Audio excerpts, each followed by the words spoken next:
On this episode of Dirt Road Traveler, we're on our 7th leg of the John Muir Way.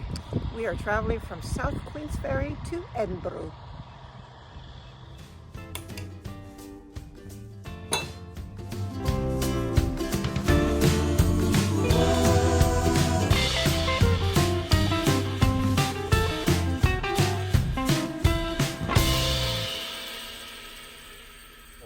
A wonderful stay at the Hawes Inn. Quite a quaint little room and a lovely old place built in the 1890s. But older still is this UNESCO World Heritage Site just over top of Cindy's Head. This was, at its time of being built, the longest cantilever bridge in the world, spanning over 2.5 kilometers, and it still has trains going over it today. As you can see it at the top of the screen there, it goes through.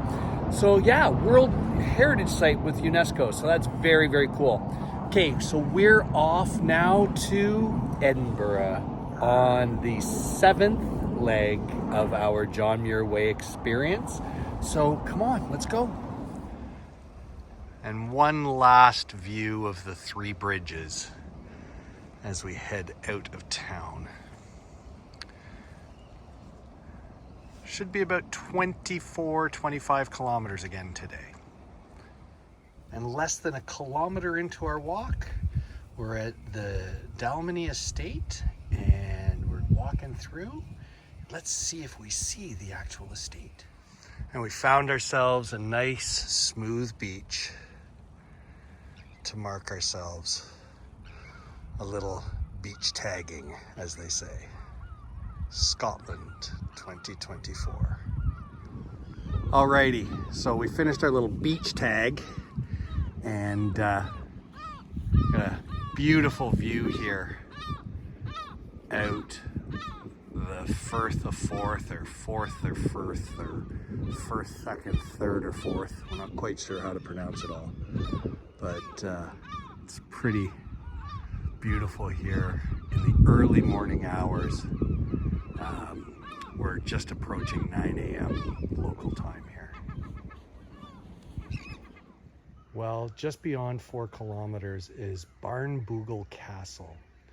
Now, sadly for us, it's gated, so we can't really see it, but it's there. Let's hope we get another angle as we keep walking. Well, we had been hopeful to see Dalmeny House, and there it is, under a very significant renovation and restoration, along with its golf course.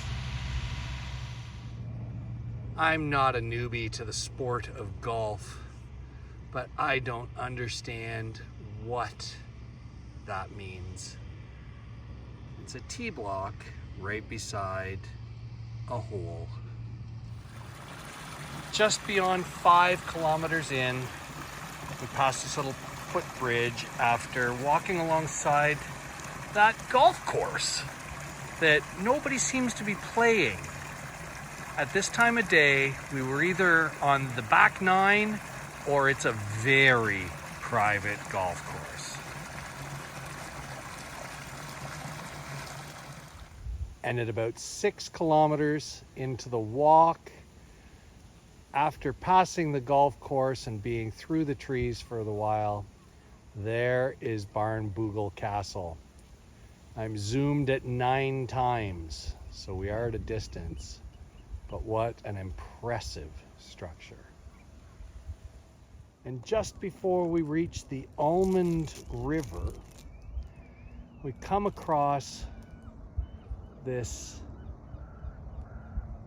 I'm going to call it a ruin, because it looks like it used to be a bridge over to this island.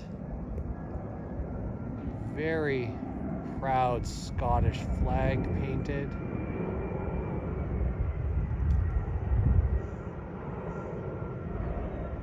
And this is where we're standing now. So we're heading south now, more directly towards Edinburgh.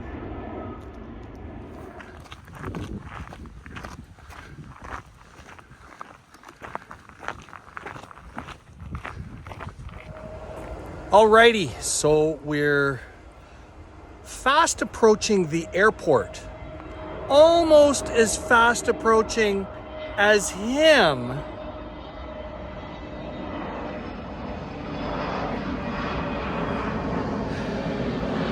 We're gonna wait till we get Cindy's attention back. So we're having a good time passing people, walkers, cycles. Everybody seems to be loving this almost rainy weather. Funny, we checked the forecast this morning. There was no rain in the forecast either in South Queensferry or in Edinburgh. And the sky just looks so threatening. Hey, hope you're enjoying this video today. If you do, please think about giving us a thumbs up. Comments on our videos are always really appreciated. And if you're not already a subscriber to the channel, please think about hitting that subscribe button. You don't get any junky spam or anything, just more notifications of more videos from the John Muir Way. This is video 9 from our time in Scotland. And we're probably gonna have 5 or 6 more before we're done the John Muir Way. Anyways, keep enjoying this episode and we'll catch up with you more shortly. Do you recognize this? As we started into the Dalmeny estate, your time a few minutes ago, our time probably 65, 70 minutes ago. Well, we've just come to the end of the estate and we're heading over to the River Almond to carry on towards Edinburgh. We're close to 10 kilometers into our walk and we see this sign about Pet Marjorie. It's a pretty sign, but it harkens the question, what are bubbly jocks?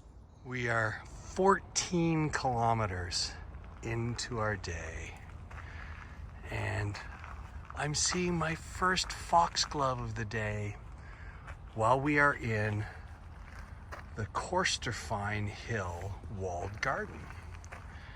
And we thought we'd take a quick peek and continue along our way. And we just want to show you how tall foxglove can get. That's unbelievable. Well, no, it's believable because, well, it's on camera. And after that beautiful walled garden, we arrive at the top of Corstorphine Hill. And here's the Corstorphine Tower. It's quite stunning. There's a lot to be said for this message. Rest and be thankful. 15.6 kilometers. Right now about 140 meters of elevation from sea level. And this is the view we've just been treated to. So now we pass through this amazing, albeit short, arch. We're 16.8 in, and this backyard has a shop that's built to look like a tram, and it's called the Tram Shed, as you can see in that wee sign. Fun. Well, 17.5 kilometers into our day brings us to Murrayfield, the home of the Edinburgh rugby team. This is a really impressive site.